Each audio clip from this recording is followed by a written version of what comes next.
नमस्कार विद्यार्थियों, ई प्रैक्टिकल्स की अगली कड़ी में आज जो हम प्रैक्टिकल डिस्कस करेंगे वो है प्रिंटर साइंस लैब का सब्जेक्ट PR 302 का प्रैक्टिकल संख्या 2 यानी एक्सपेरिमेंट संख्या 2। इसका ऑब्जेक्ट है determination of the bursting strength of paper, that is the study.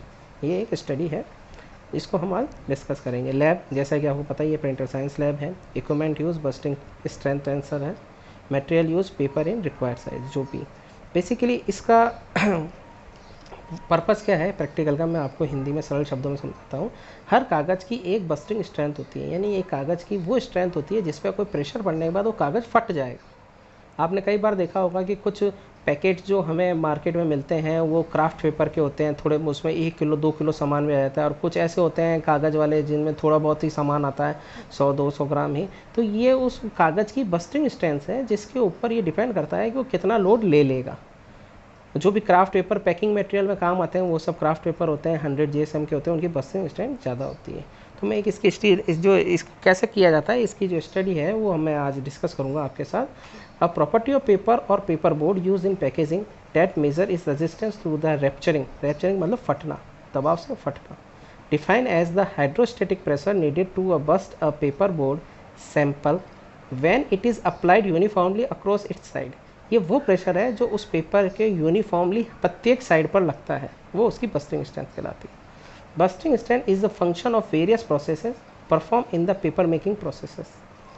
The increased use of fillers decrease bursting strength.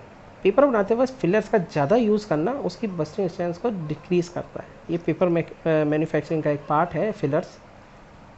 while the increased use of longer fibers and surface seasoning increase the paper strength। अब paper strength को बढ़ाते कौन है? ये longer fibres और surface साइजनिंग, ये papers की strength को बढ़ाते हैं। इस पे आपका 1 नंबर का सवाल भी आ सकता है, जो MCQ क्वेश्चन है उस पर आ सकता है कि डिक्रीज करने वाले फैक्टर्स कौन से हैं पेपर में और इंक्रीज करने वाले फैक्टर्स कौन कौन। Bursting strength is measured utilized a rubber diaphragm that is expanded hydraulically against the paper sample। A busting test is also known as the Muller test और पॉप टेस्ट। ये Muller test और pop test के नाम से भी जाना जाता है। And minimum bursting strength is required for carton use for shipping. और ये उन कार्टन्स के लिए मिनिमम बस्टिंग स्ट्रेंथ तो होनी चाहिए जो शिपिंग में काम आते हैं। जैसे एक ट्रांसपोर्ट से दूसरे ट्रांसपोर्ट में आप जा रहे हैं तो आपने देखा होगा बॉक्सेस के अंदर सामान जो होता है FFN के प्रोडक्ट जो होते हैं वो आते हैं। अब जैसे मान लीजिए कि आप रेफर्स हैं, जो चिप्स वगैरह हैं, इनके पैकेट को आप ट्रांसपोर्ट करने हैं तो उसके बॉक्स की बस्टिंग स्ट्रेंथ अलग होगी। और अगर आप कांच की बोतल के, जैसे मान लीजिए कांच की बोतल जैसे टमाटो केचप वगैरह इस तरह की बोतल्स को आप अगर ट्रांसपोर्ट कर रहे हैं तो उसके बॉक्स की बस्टिंग स्ट्रेंथ ज़्यादा होगी। Bursting strength has a little application of printing paper. तो ये जो हमारा आज हमने इसकी स्टडी की, तो बेसिकली इस स्टडी में हमने ये समझा कि what is the bursting strength और उसके लिए कौन से टेस्ट काम में लिए जाते हैं। तो ये जो आपका प्रैक्टिकल था ये कंप्लीट हो गया। ये बेसिकली डिपेंड था आपके बस्टिंग स्ट्रेंथ पर। प्रिंटिंग पेपर की बस्टिंग स्ट्रेंथ से ज़्यादा पैकेजिंग पेपर की बस्टिंग स्ट्रेंथ ज़रूरी है।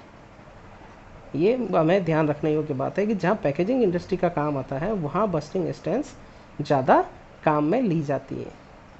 Okay, thank you.